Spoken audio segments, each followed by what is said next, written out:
Hello students, তোমাদের সকলকে স্বাগত জানিয়ে আজকের ভিডিও শুরু করছি। আজকের ভিডিওর বিষয় class 6 math chapter square and square root, মানে বর্গ ও বর্গমূল। তাহলে চলো বেশি দেরি না করে ভিডিওটি শুরু করা যাক। প্রথমে বর্গ কাকে বলে, বর্গমূল কাকে বলে, সেই ডেফিনেশনটা আমি তোমাদেরকে এখানে বুঝিয়ে দিচ্ছি। দেখো, বলা হয়েছে কোনো সংখ্যাকে সেই সংখ্যা দ্বারাই গুণ করলে যে গুণফল পাওয়া যায় সেই গুণফলকে ওই সংখ্যার বর্গ বলে এবং সংখ্যাটি হলো গুণফলের বর্গমূল।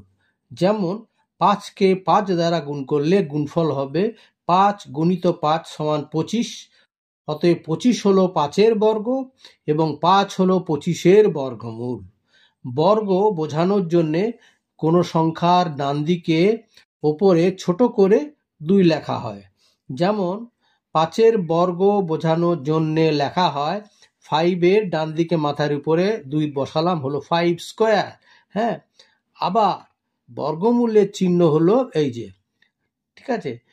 কোনো সংখ্যার বাম দিকে এই রুট ওভার চিহ্ন, এটাকে রুট ওভার চিহ্ন বলা হয় বা আন্ডার রুট বলা হয়, আন্ডার রুট চিহ্ন থাকলে সংখ্যাটির বর্গমূল বোঝায়।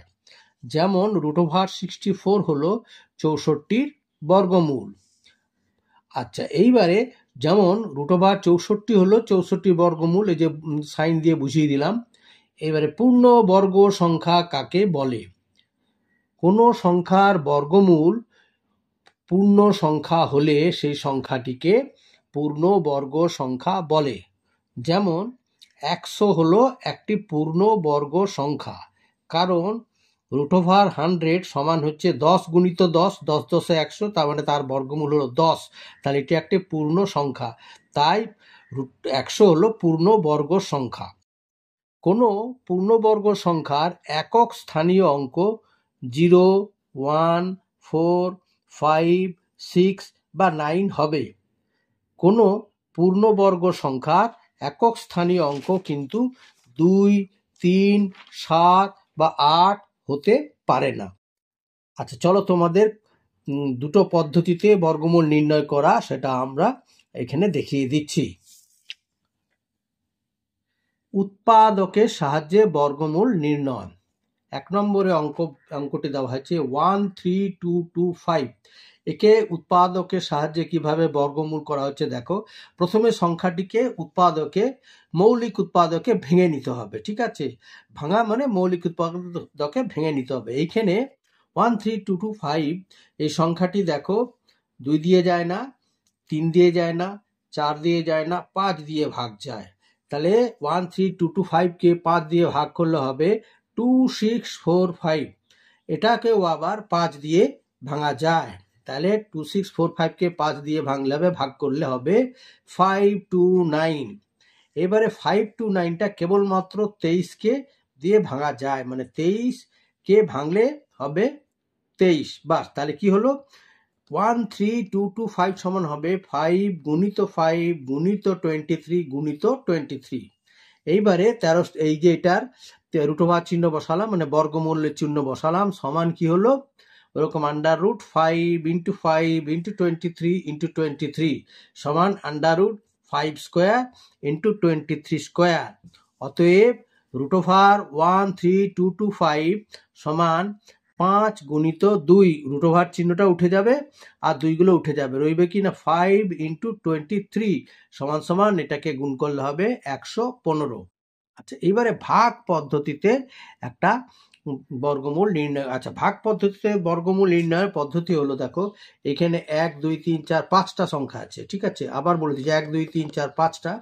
তাহলে এবার ডান দিক থেকে জোড়া করতে থাকবো, মানে এই যে এখানে করেছি দেখো, দুটো পরে দুটো সংখ্যা দিয়ে হলো 44-এর জোড়া, তারপরে 73-এর জোড়া, আর একটা যে সংখ্যা বাকি রয় মানে সেই সংখ্যাটিকে একটি ধরতে হবে। মানে 9-এর মাথায় রুট 73টাকে একটা জোড়া নিলাম, পেয়ার নিলাম, 44টাকে একটা পেয়ার নিলাম।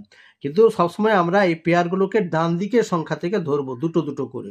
তাদের মাথায় এই বার, এটাকে বলে বার, সেই চিহ্নটা বসাবো। হ্যাঁ, এইবারে 9-এর মধ্যে কার কার বর্গমূল আছে দেখেন। 9-এর মধ্যে কার কার বর্গমূল নিলে আর কি বিয়োগ মানে ভাগ করা যাবে।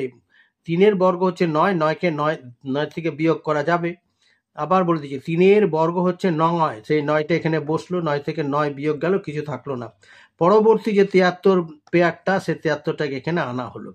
এইবারে এইখানে 3-এর যে দ্বিগুণ, 2 দিয়ে গুণ করলে যে সংখ্যাটা হয় 3 দুগুণে 6, এখানে বসানো হলো।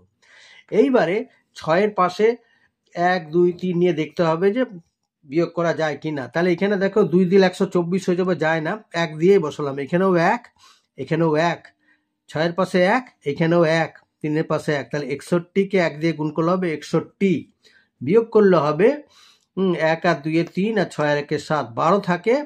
এইবারে 12-র পাশে পরবর্তী যে 44 জোটটা, সেটা বসিয়ে নিলাম, মানে 1244 হয়ে গেল। আবার বলেছি পরবর্তী জোটটা এর পাশে বসে গেল। এইবারে 31, এই সংখ্যাটাকে দেখো 31-এ দ্বিগুণ নিলাম, আবার 2 দিয়ে গুণ, মানে 31 দুগুণ 62। এরপরে কি সংখ্যা বসবে দেখো, 62-র পরে যদি 2 দিয়ে এখানেও 2 এখানেও 2 করা যায়, তাহলে সংখ্যাটি মিলে যাচ্ছে, মানে 622কে 2 দিয়ে গুণ করলে হবে 1244, অবশিষ্ট থাকে না। অতএব নির্ণেয় বর্গমূল কত হলো? এই 312। ঠিক আছে, আচ্ছা।